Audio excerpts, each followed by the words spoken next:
could sing of your love forever. I could sing of your love forever. I could sing of your love forever. I could sing of your love forever.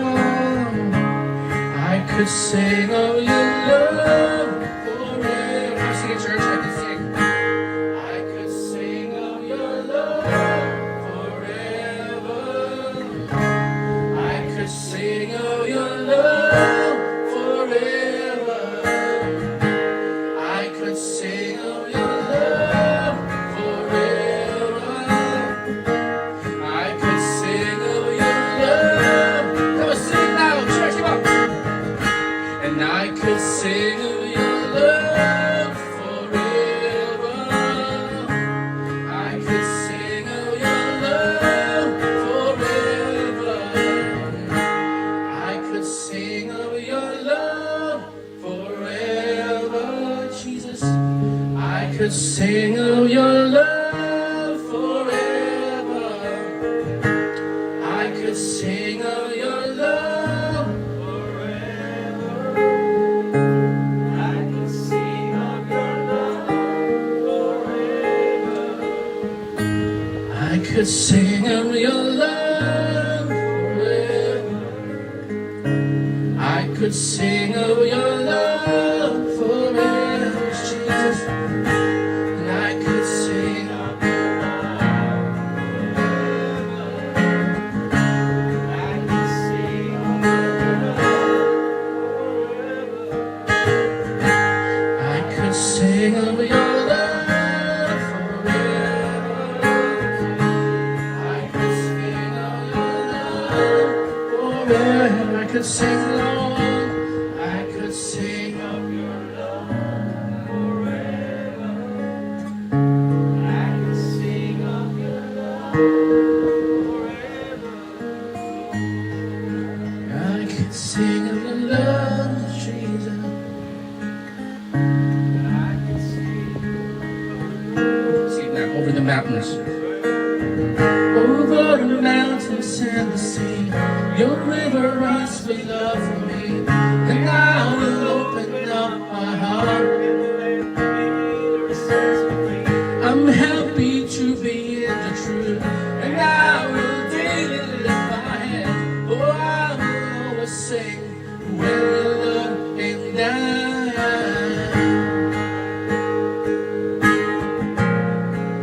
Oh, Lord, Jesus, over the mountains, over the mountains and the sea, your river runs with love for me.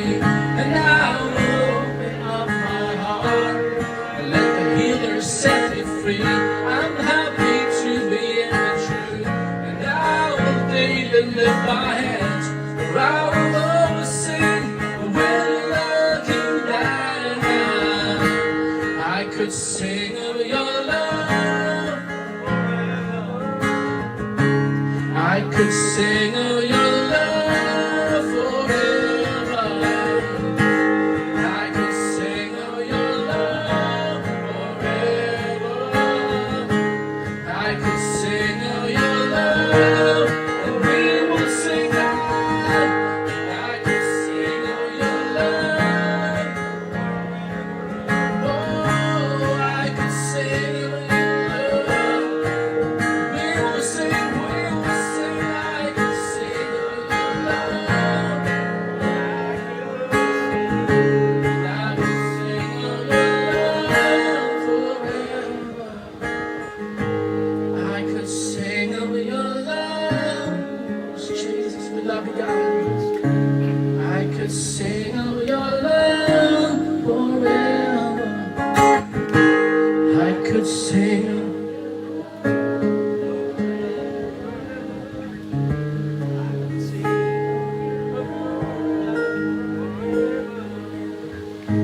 I could sing.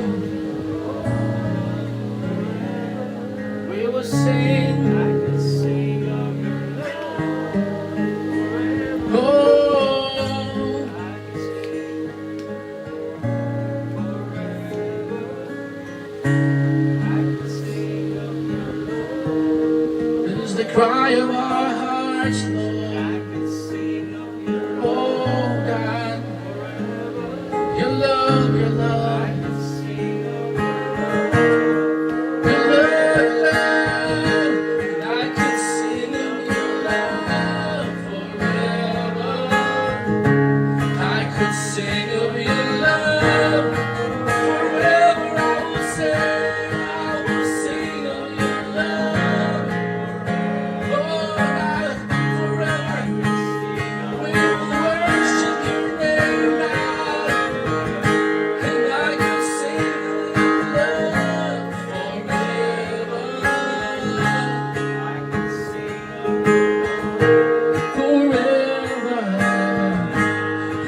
would worship you,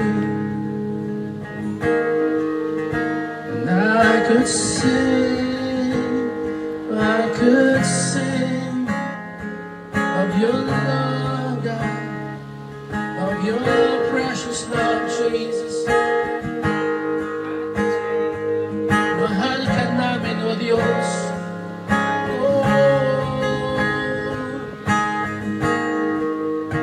Pinupuri ka namin, O Diyos. Sinasamba ka namin, O Diyos. Sa lugar nito, Panginoon, malwalhati ka, purihin ka, O Diyos.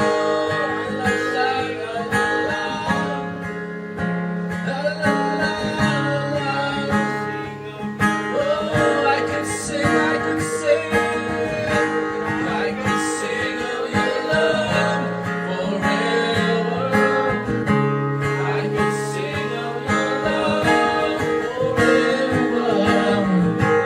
I could sing of your love forever and ever.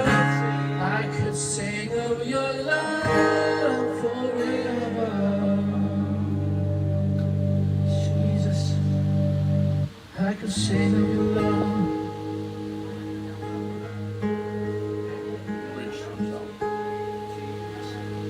I never know how much it costs to see my sin upon that cross.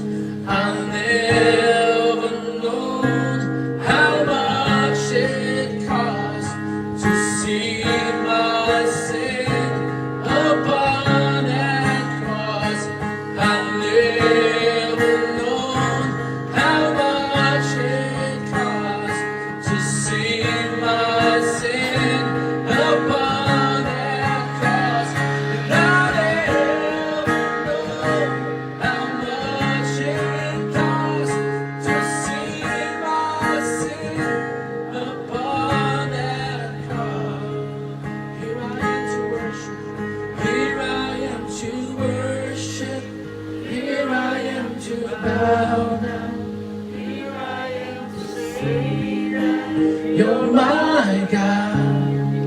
You're altogether lovely, altogether worthy, altogether wonderful to me.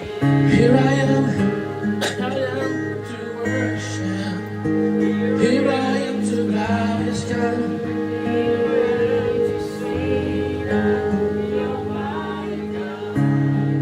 You're altogether lovely, yes, Jesus.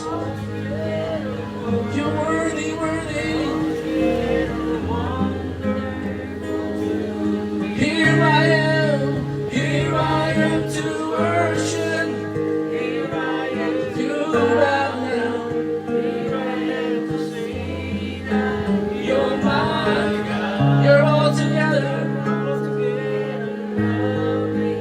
altogether worthy, altogether wonderful to me. I'll never know, and I never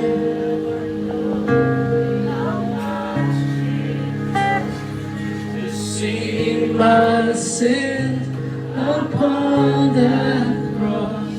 I never know how much it costs to see my sin upon that cross. And I never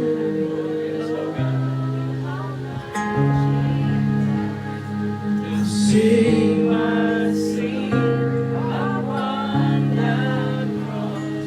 I never know how much it costs to see our sins upon that cross.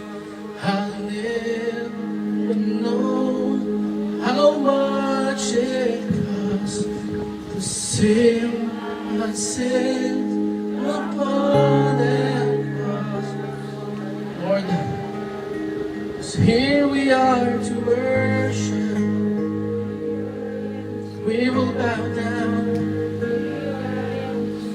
Say that you're my You're all together.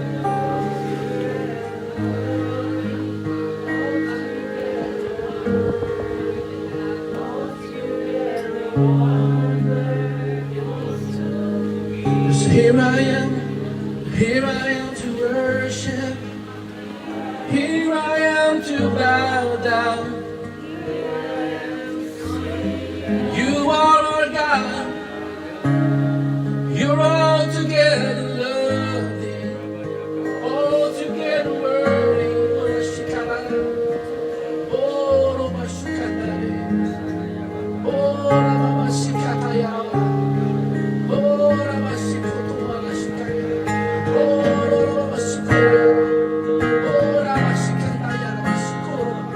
Oh, Jesus, let it flow like a river. Let it flow like a river. Let your presence flow in this place. We dedicate this place to you, God. Here I am to worship, Lord. Here I am to bow down. Oh, take everything that we have. Everything is yours, oh God. Here I am, here we are.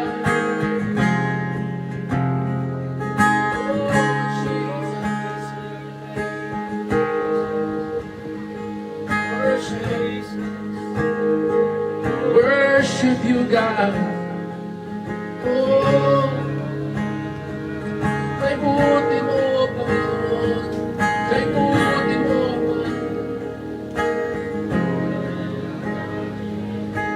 Jesus.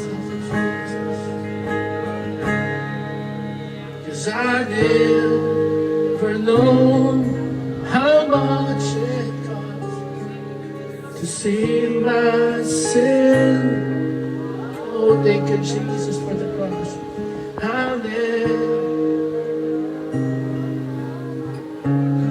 say, church, to see, oh Lord, oh, and I'll never know how much it costs to see my sin upon that cross. And I'll never know how much it costs to see my sin upon that cross.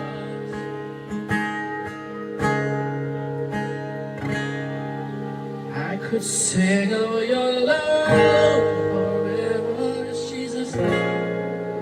I could sing of your love forever. I could sing of your love. I could sing of I could sing of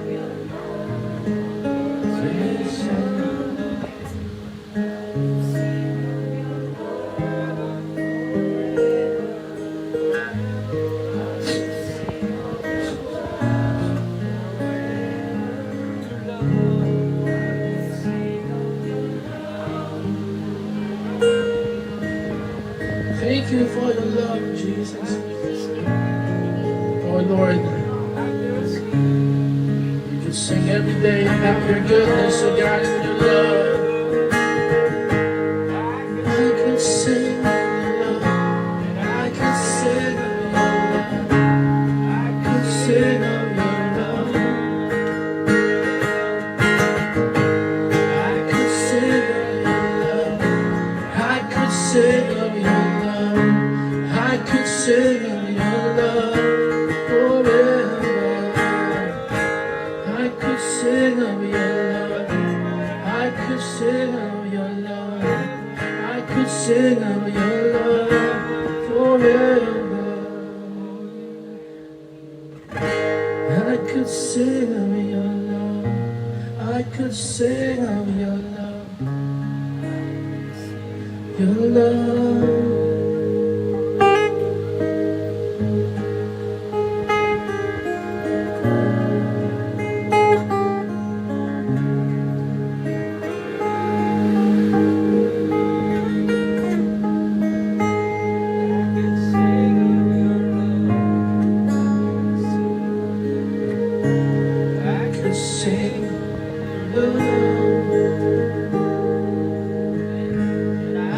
sing of your love forever.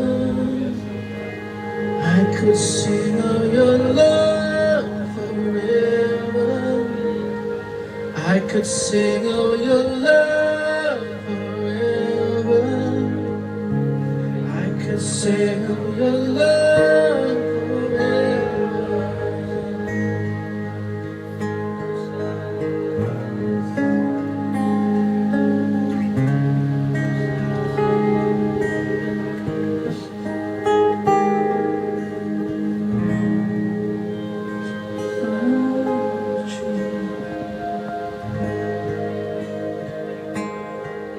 I could sing of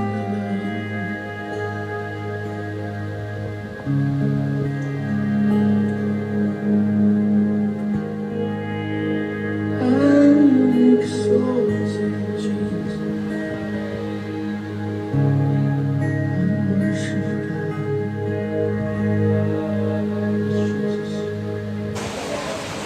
Tingnan mo yung katabi mo, eye to eye contact. Tingnan niyo po siya. I can see you. So, pag sinabing focus, ay madalas ginagawa yan ng isang taong in love. Yung wala kang pake sa kanila, basta ikaw nakatingin lang sa kanya. Tama, si Jay. Ikaw ang bida ngayon na nakaraan na. Gisahin ka namin. Okay, so the word focus is, sabi ko dyan, sabi yata ni Mr. Webster, yan ano, sabi dyan, focus is a state or condition permitting clear perception or understanding. Isang estado o kalalagayan, kondisyon na nagpapahintulot sa malinaw na perception. Isa kasi mahirap Tagalogin, ano? Perception. Pero naiintindihan natin yung meaning sa pag-unawa. May magandang Tagalog ng perception, kaya dyan. Perception. Diba, na? Perception. Spoken dollar yan, pero alam natin yung meaning, ano? Pero pag tinagalog mo na, lalo sa Tagalog, sa Balarila. Galing. Ano, ate? Balarila. Wala nang Florante at Laura ngayon, ano? Meron pa rin? Meron pa. Alalaong bagay. Yan. O pag-ibig na makapangyarihan sa buhay. Hahabakin lahat. Florante at Laura. Meron kayo nun? Florante at Laura. Hindi, pagkatulog. So sabi niya, ang salitang focus ay patungkol sa isang bagay na kung saan ay hindi ka lang nakatingin, kundi nagbibigay siya ng malinaw na kaunawaan sa iyo na tumitingin. So, ibig sabihin, kahit nakapokus ka, kung hindi mo naiintindihan yung pinagtutuunan mo ng pansin, hindi focus ang tawag doon. Litang ang tawag doon. O kaya lutang. Nakatingin sa malayo na parang, wala namang tinatanaw. Malayo ang tingin, wala namang tinatanaw. So, ang tawag doon ay lutang. Pero ang focus ay nakatikim ka sa isang bagay na nagbibigay ng isang malinaw na pagkaunawa doon sa iyong tinitingnan. Focus. Halimbawa, kung focus ka sa pag-aaral mo, sa anumang hirap, sa hirap at ginhawa, kasi nakapokus ka, pipilitin mong matapos yung kurso mo. Tama? Tama, Bek? Kasi nakapokus ka. Ngayon, kung may iba kang focus, kung may ibang nag-i-interrupt ng iyong pananaw, hindi ka makakarating doon sa iyong tinatarget. Why? Kasi kung ano yung tinitingnan mo. Amen? Sabihin mo, Kat, sige, sa akin ka lang titingnan.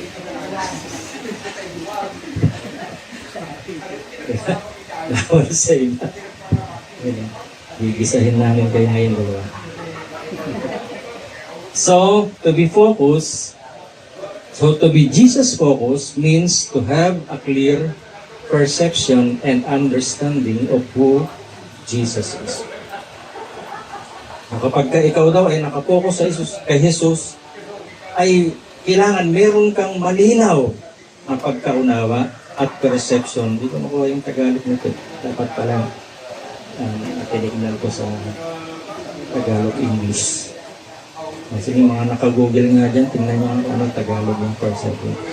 To have a clear perception and understanding of who Jesus is. Yes, sir.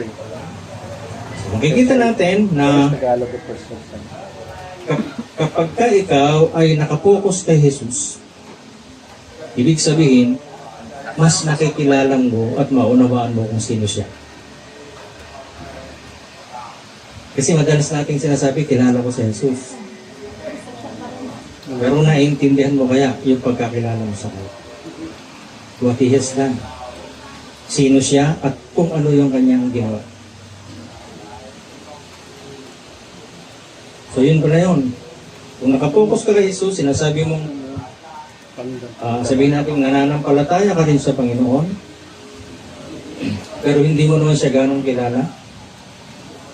Hindi mo naman alam kung ano yung mga pinaggagawa niya nung dito sa lupa. At kung sino ka sa Kanya, ay hindi ka nakapokus nun. So dito sa church, ay isa ito sa kalalagayan na kung saan pag ikaw ay nagsasabing kilala mo ang Panginoon, naiintindihan mo kung bakit mo sinasabing kilala mo siya. Hindi ka matatakot pag mayroong problema. Why? Kasi kilala mo siya. At meron kang tiwala sa Kanya kasi kilala mo siya. Tama si Jay. Pag kilala mo siya, kahit LDR kayo, titiwala ka kasi kilala mo siya. Period. Diba? Wala nang explanation kasi kilala mo siya. So sa Panginoon, ganun, kung kilala mo siya, ay ano ang puwang ng takot sa puso mo? Bakit ka mag-aalala pag mayroon kang utang? Diba? Bakit ka matatakot kung mayroon kang pagkakilala sa Kanya? So, nakalulungkot na may mga kapatid tayo, lalo sa amin, huwag na akong lalayo, sa amin na lang churches. Kapag araw ng pagsamba ay hindi sila nakakadalo. Why? Kasi busy doon sa kanilang hanap buhay. At yung hanap buhay na yon kasi kailangan nilang itawid dahil walang babaunin si anak, walang babaunin si anak. So doon mo masusukot ngayon kung kilala mo si Jesus. Kasi kung kilala mo siya at nagtitiwala ka sa Kanya, anong problema? Para umabsent ka. Kaya lang, hindi namin pinapagalitan yung pinuunawa namin kasi wala naman tayo sa batas. Wala na tayo sa batas. Sa kautusan. Sa kautusan kasi laging ganun. Didikdikin ka pag hindi ka nakatupad. Iko-condemn ka kapag hindi ka nakakatupad. So, isa yan sa itatapik natin kasi yung mga na-encounter si Kuya Jo na nagli-lead para mapag-usapan natin yung kanya. Kaya sabi ko sa kanya, ang dami nating pag-uusapan. At lahat ng pag-uusapan po natin, nagli-lead lang yung kay Jesus. Yung tamang pagkakilala kay Jesus. Kasi si Jesus lang ang bida. It's all about Jesus. Wala nang iba pa. Sa church, si Jesus lang ang bida at wala nang iba pa. Kaya bawal dito sa church ang bida-bida at magpabida. Amen? Amen. Lalo na sa pastor. Kahit gwapo yung pastor nyo, hindi pa rin siya ang bida dyan. Si Jesus pa rin. Kahit magaling magsalita yung pastor, hindi pa rin siya ang bida dyan. Si Jesus pa rin. Kaya kaming mga pastor, wala kaming karapatang magpabida. Di bali ng pogi.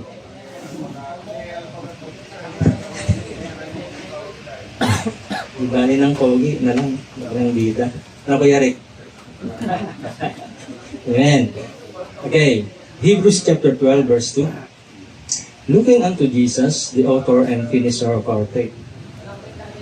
who for the joy that was set before him endured the cross, despising the shame, and is set down at the right hand of the throne. Sabi rito, na ikaw ay tumingin kay Jesus, na siyang nagmamayari, may akda, author, and finisher.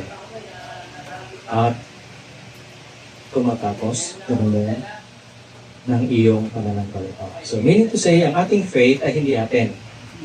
Merong pinanggalingan. Kaya hindi mo rin pwedeng ipagmalaki, ay, malakas ang faith ni pastor, malakas ang faith ni kapatid. Pinag-pray si ganito, dating pangit. Nung ipag-pray ni pastor, ayun. hindi ko alam kung ano resulta. Gumanda. Wow! Grabe ang faith ni pastor. Isipin mo, dating pangit, pinag-pray, gumanda. Yun pala, kaya gumanda, yumaman. Nung yumaman, nagpabelo. Gumanda nga. Diba? Pero, hindi dapat ipagmalaki ang iyong pananampalataya. Minsan ang mga disipulo ay lumapit sa kanya. Sabi niya, Guru, increase our faith. Dagdagan mo ang aming pananampalataya. Alam niyo, ang sagot ng Panginoon, if you have faith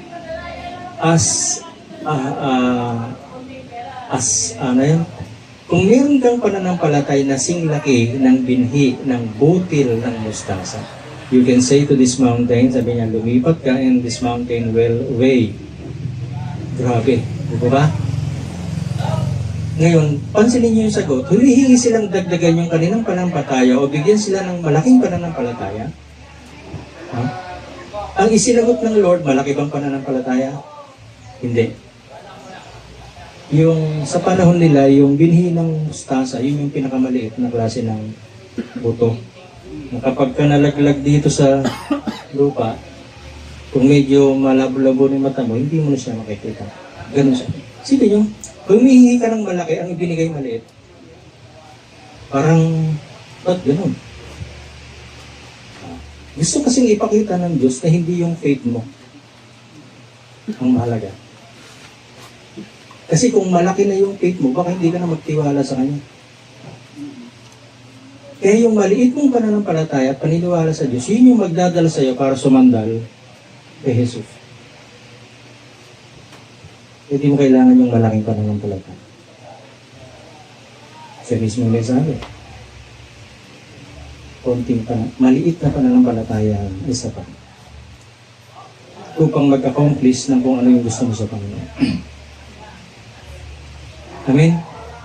Sabi po dyan, siya, sabi lang, na pinagmula ng ating pananampalataya, ay meron din siyang pananampalataya. Bakit? Kasi alam niyang tatapusin niya yung kanyang misyon.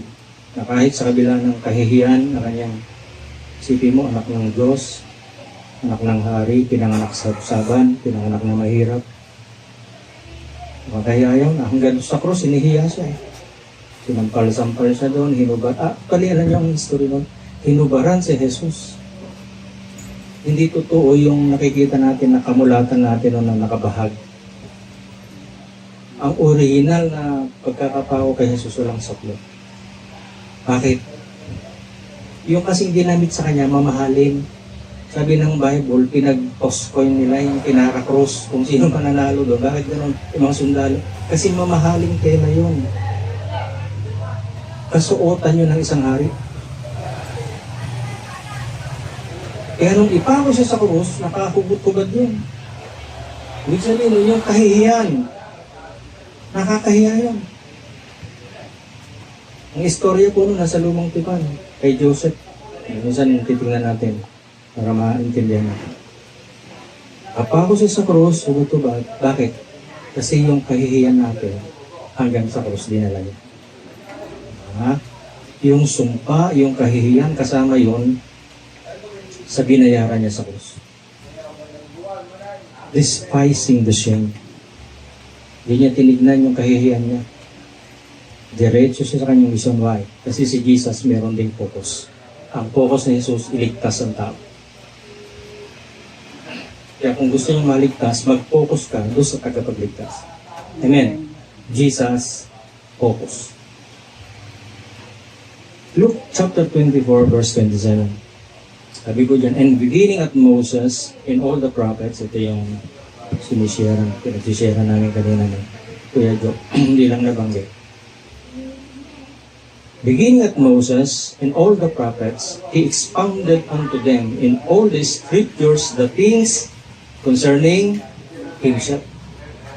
Mula tayo kay Moses at sa lahat ng mga propeta, pinaliwanag niya.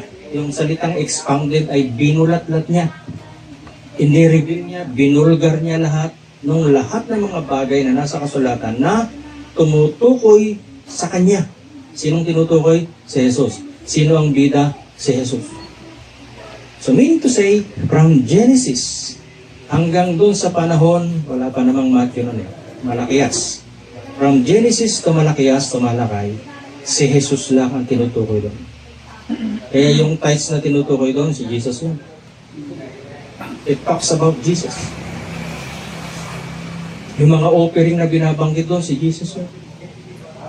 Kaya mailalapat natin ngayon ang tamang paggamit yung ating pananampalataya kapag naintindihan natin na ang lumang tipan ay tumutukoy lamang kay Jesus. Lahat ng kautusan na tumutukoy na binabanggit sa kautusan ay patungkol kay Jesus. Why? Sabi ng Bible, ito yung ang mga bagay nito ay anino lamang, shadow, na mga bagay na darating, sinidarating si Jesus doon sa panahon nila. Kaya hindi dapat pinagtatalunan yung about lalo na sa kautusan. Kanina may pinag-uusapan kami, may nasiyaran kasi sa kuya ko. Sabi niya ay wala na tayo sa kautusan, gano'n lang sabi. Sumagot yung mga eksperto yun sa Bible. Ang tanong sa kanya, alin kautusan? Alin doon sa tatlo? Meron kasing tinatawag na civil sa law, meron tinatawag na civil, ceremonial, and moral. So ang pinaniniwalaan lang ng maraming born again is tinanggal yung civil. Civil, it talks about civil life. And ceremonial, it talks about yung handog-handog. Yung moral kasi, yun na yung mga utos na kailangan mabait ka, kailangan hindi ka nagsisinungaling. So tayo, pinaniniwala natin, hindi siya tinanggal. Kasi lahat ng nasa law, tinupad ni Jesus, pinulpil niya. Kasi walang makatupad. Walang makagawa. 1,000 and 1,000 years ago, nung ibigay ang kautusan, itong inubang tao. Wala. Dahil isang araw, isisiris natin yung about law para mas maging malinaw po sa atin. Kailangan pa ba natin yung law ngayon? Actually, ang law para lang sa Hudyo. Pag yung dikdikan pag-uusap, hindi tayo kasama doon. Bakit? Hindi naman tayo Hudyo. Sino rito ang merong dugong Israelita? Unless pinanganak kang Hudyo, kasama ka doon sa utusan. Pero hanggang ngayon nga, may mga Hudyong nakapako pa rin sa kautusan. Samantalang tinupad na ng Panginoon lahat ng nasusulat sa kautusan. Bakit? Hindi kasi kayang tuparin ng tao. At kung kayang tuparin ng tao ang kautusan, hindi darating yung Kristo. Kaya sa dumating kasi walang makapulpil. Isipin nyo, 613 kautusan. Yung 10 nga lang, 10 commandments. Hindi mo na matupad. May 600 pa. Andun yung mga ceremonial and civil law. Yung tungkol sa pagkain, bawal kumain ng ganito, bawal kumain ng hito, may mga ganun doon. Bawal kumain ng baboy. Kaya tayong Pilipino, babagsak tayo ron. Bakit? Mahilig tayo sa dinugo. Mahilig tayo sa samgyup sa mahilig tayo sa barbecue. Diba? Hindi tayo papasa. Sa isda-isda, sabi doon, bawal yung may kaliskis. Kaya may kaliskis nga ba? Walang kaliskis. Dito na matandaan sa dami. Kaya, hindi binigay yun para sa atin. Binigay yun para sa mga Israelita. Dahil, yun ay pagbubukod ng Diyos sa kanila. Hindi sila kaya. Hindi naman tayo Hudyo. Diba? Hindi tayo Israel. Ngayon, kung mag-aasawa kayo, mga babae, mag-aasawa kayo ng Israelita o Hudyo, yung anak nyo, ano yun, half na yun. Diba? Half-breed. Kalahating Ilocano, kalahating Hudyo. O ngayon, yung anak mo, half German. Kalahating German. Kalahating Shepherd. Nagkaanak ka, nag-asawa ka ng Hudyo, nagkaanak ka. Ngayon yung anak mo, half yun, di ba? Ngayon, nag-asawa siya ngayon ng Hudyo rin na puro. Di ano na, F1 na yun. Ngayon yung apo mo, siyempre, maano na yung bloodline nun Asawa niya. Nag-asawa uli siya ng Hudyo. Ipapanganak nun, yun pa lang siguro yung magiging pure Jew. Pwede sigurong ganon. Sa aso kasi ganon pag nag-liberate. Hanggang lumitaw yung dugo. Tayo, hindi naman tayo. Ilocano tayo. May Kenny. So hindi ka kasama doon sa utusan. Bakit mo pipiliting ipatupad yung hindi naman para sa'yo? Bakit mo ipapagawa yung hindi naman para sa'yo? At bakit mo lulunukin yung isang bagay na hindi para sa'yo? Mahabang pag-aaral po to. Papalit ng Panginoon, hindi pa tayo matatapos dito pag tinapik-tapik natin lahat. Hindi matatapos ang pag-aaral. Mai-enjoy lang natin habang pinag-aaralan siya, mas lalo nating nakikilala ang Panginoon. Kasi si Jesus lang ang tinutukoy ng lahat nito. Bakit Mula kay Moses, ibig sabihin kautusan. Si Moses kasi ang sumulat mo. At lahat ng mga propeta, lahat ng mga hula, ay tumutukoy kanino? Concerning Himself, kay Jesus yan. So kung ito ang sinasabi ng Bible, anong dapat natin ipangaral? Yung pagpapakabuti, pagpapakabait. Hindi. Kailangan si Jesus ang focus. Kaya nang sinabi ko kanina ko dito. Huwag kang papatay, huwag kang magsisinungaling, huwag kang magnanakaw, yun yung kautusan. Kanya, yung kautusan na yun, ang author nun si Jesus. At yung kanyang ama. Kasi si Jesus yung tinutukoy. Ang kautusan ay kabanalan. Ang kautusan, hindi mo pwedeng baliin. Utos yan ng hari, hindi mababali. Paano mo ngayon matutupad? Sabi ng Mateo 5:17, pumunta rito si Jesus, hindi para sirain, hindi para i-abolish ang kautusan, hindi para ganapin. Nung mamatay siya sa krus, sumigaw ng malakas na tigsabi niya, it is finished. Naganap na yun. Yung full requirements ng law na hindi matupad-tupad ng tao, tinapos na. Now, kung natapos na ni Kristo, in your behalf, divine exchange, di ba? Tinapos niya yung hindi mo kayang gawin. Ngayon, tumira sa buhay mo ngayon, yung tumapos ng mission. Diba? Tumira ngayon siya. Kasi i-represent ka niya sa Ama na ikaw mismo yung tumapos nung ginawa niya. Why? Siya nag-proxy. Nakuha niya? Nagpalit kayo ng kalalagayan. So sa ayaw at sa gusto mo, yung kautusan hindi mo matupad-tupad, right at the moment na tinanggap mo si Jesus sa mata ng Diyos, ikaw ang tumupad nun. Why? Representing Jesus Himself sa cross. Ikaw ang kanyang dala-dala. Nasusundan niyo ba? Kung nakatira sa iyo yung may-ari ng kautusan, tanong, kailangan po ba ng kautusan? Kung nakatira na sa iyo yung may-ari ng sulat, kailangan pa bang yung sulat ang tignan mo? May sulat ka si Jay. Ikat. Marami. Tinago mo. Ah. Pwedeng kunin. Halimbawa, dala-dala mo. Ito yung sulat, ito si CJ. Sa sulat ka pa ba haharap para kausapin siya? Common sense.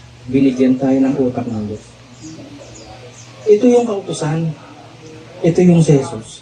Dumating si Jesus. Dito ka pa ba sa kautusan? Natural. Jesus, focus. Tama. Kailangan ko ba yung kautusan? Hindi na. Andiyan na si Jesus. Si Jesus yung kabuuan ng kautusan.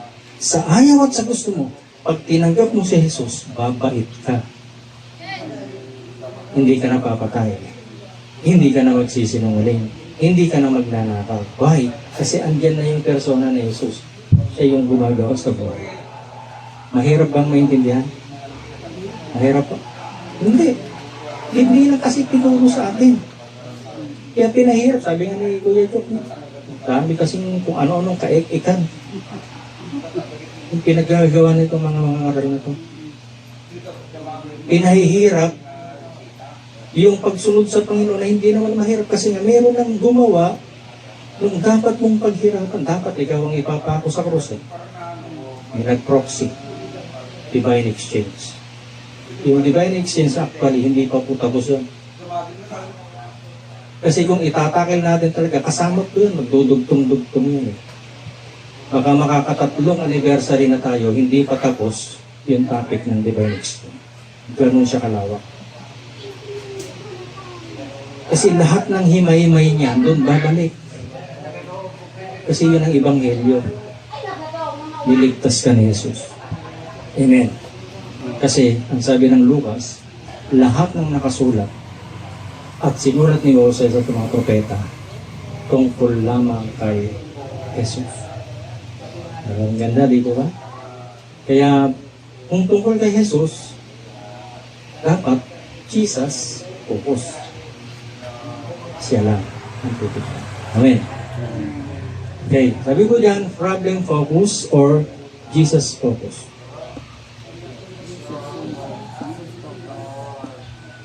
Malapit na tayong matapos. Patapos na yun. O kanino ka titingin kung may problema?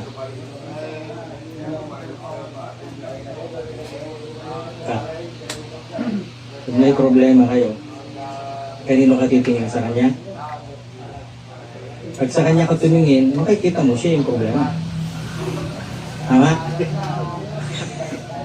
Yes. Pero kung magpo-focus ka kay Jesus, hindi mo na makikita yung problema. Ang gusto natin palitan doon.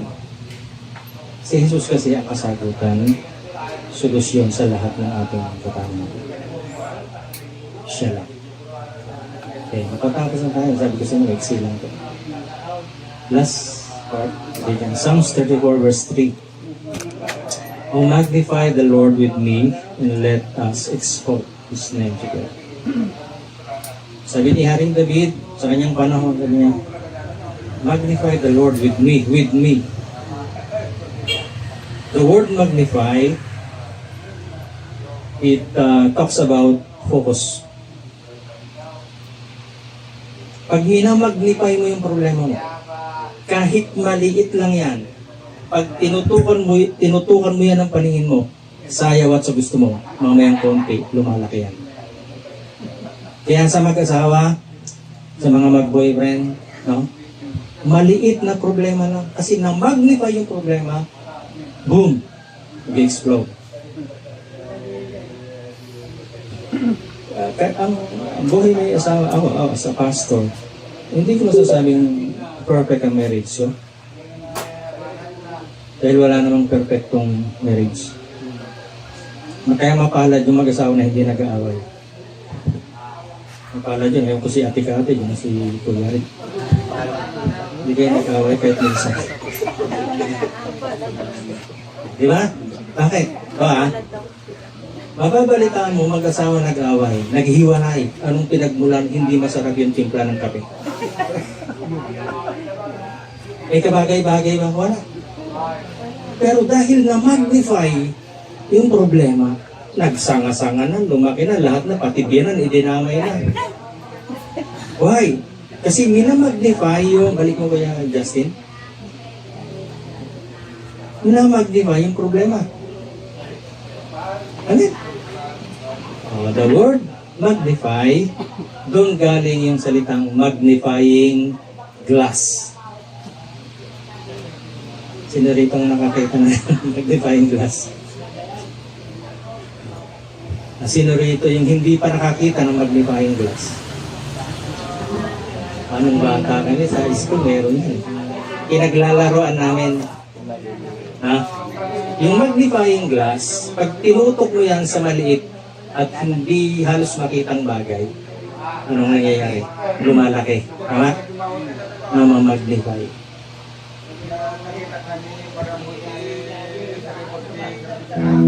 Sige niya.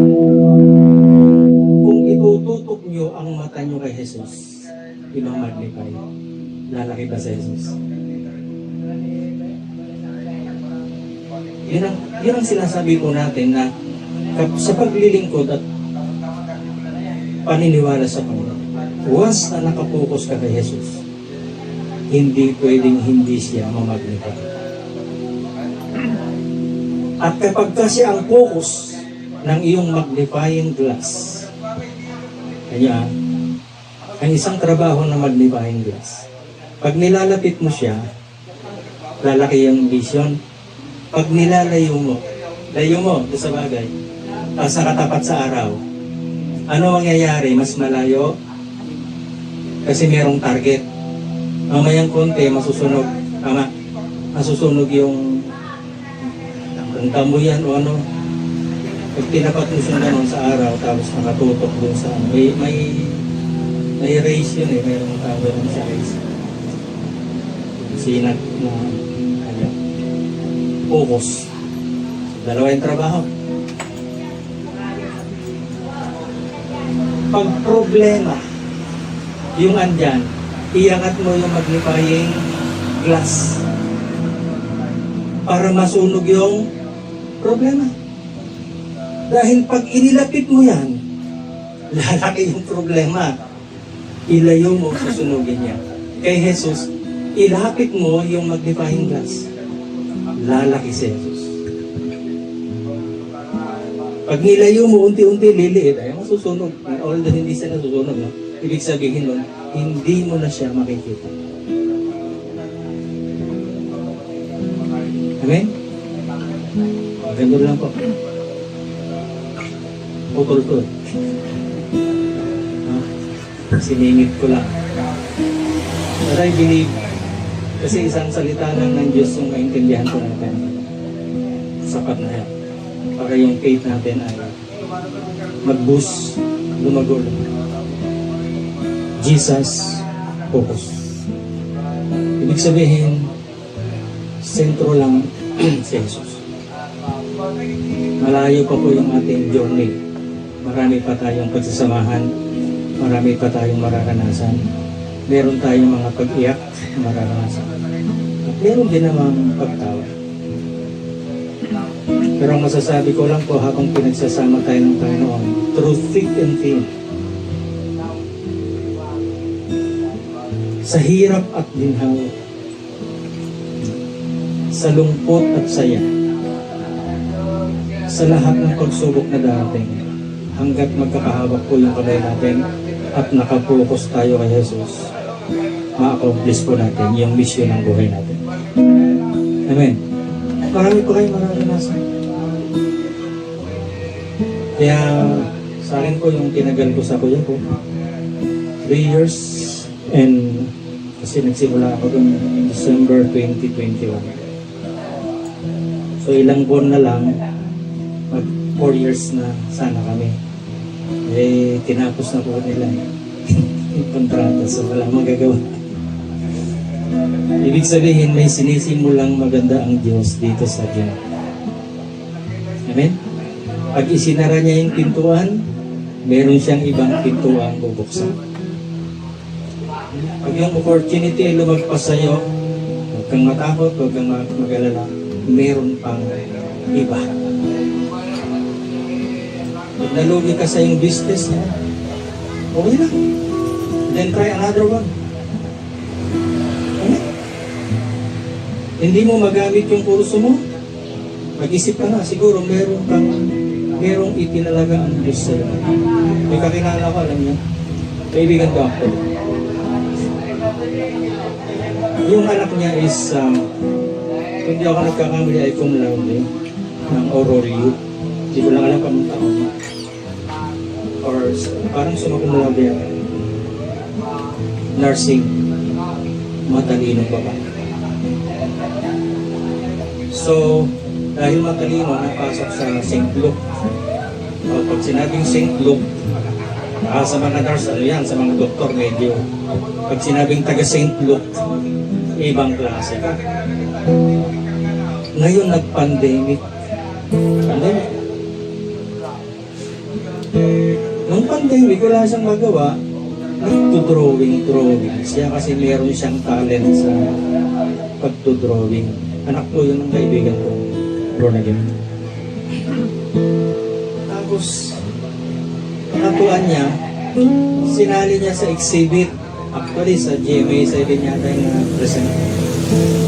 Na-interview yun kundi ni Corina, ay ni Jessica Sosa. Basta, hindi ko na matandaan kung channel ko. After ng pandemic, na-discover ngayon, may bumili ng kanyang painting. Doon siya nagsimula. Nag-paint uli siya. Alam nyo, yung tatay niyang nag-abroad, yung kaibigan ko, inopera niya, sabi niya, dati huwag ka nang bumalik ng Australia. Ikaw na lang ang gagawa ng mga kwadro ng aking canvas nung pipintahan. So, sweldohan kita ng 300,000 a month. Imagine, dating nurse, so sweldohan niya yung tatay ng ganon. So, kung kaya niyang sweldohan yung tatay niya ng ganon, magkano ang kinikita niya sa kanyang painting? Pahala na kayo mag-isip. Dahil hindi ko rin alam. Basta ang alam ko, malaki. O hanggang ngayon, from 2021 hanggang ngayon, dire-diretso na. Hindi na siya bumalik sa St. Luke.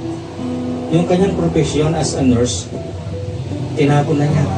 Kasi ibig sabihin, ito yung linya niya. Ang laki ng bahay, mga kapatid. Parang bahay ni Diskaya. Kilala niyo si Diskaya? Yung DPWH na nag-viral. Ganun. Pero yun, hindi siya magnanakaw. Ikinta siya. Ibig sabihin, yung oportunidad na binigay ng Diyos, isipin niyo, pinaghirapan niya ng ilang taon yung nursing course. Tapos, biglang nag-iba ng iba. Ang Diyos lang nakakalam. Kaya ibig sabihin, kung may mangyaring hindi maganda, huwag kang madidismaya. May inihanda ang Diyos para sa iyo. At maganda, pag si Lord ang nagplano, mas maganda yung sa plano natin. Amen. Kaya maraming salamat sa Panginoon at pagpalain tayo lahat. Tumayo po tayong lahat. Thank you, Lord God. Hallelujah. Panginoon, sa hapong ito, hayaan mo ang iyong mga salita na aming narinig ay maging inspirasyon namin sa paglilingkod namin sa iyo at maging daan upang lalo ka pa namin makilala pa. Salamat po sa bawat salitang nahahayag sa lugar na ito na alam po namin maglilid sa amin sa isang matibay at matatag na pananampalataya, paniniwala sa iyo, Panginoon.